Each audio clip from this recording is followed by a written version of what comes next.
Hola, veus, finalment la 41a edició de l'Aplec del Cargol s'ajorna i se celebrarà a la tardor, concretament del 9 a l'11 d'octubre. És la primera vegada en 4 dècades que la festa lúdico-gastronòmica més important de les Terres de Lleida canvia de dates.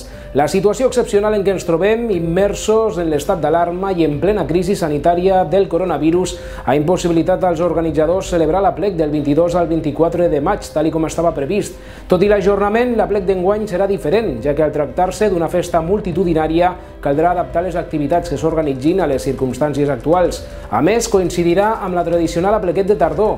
Hem de mirar el costat positiu. L'Aplec no es cancela, sinó que s'ajorna uns mesos. I és que la festa més representativa de Lleida, i per cert, festa d'interès turístic nacional, té un impacte superior als 7 milions d'euros a la ciutat, una xifra que la capital del Segrià no es pot deixar escapar.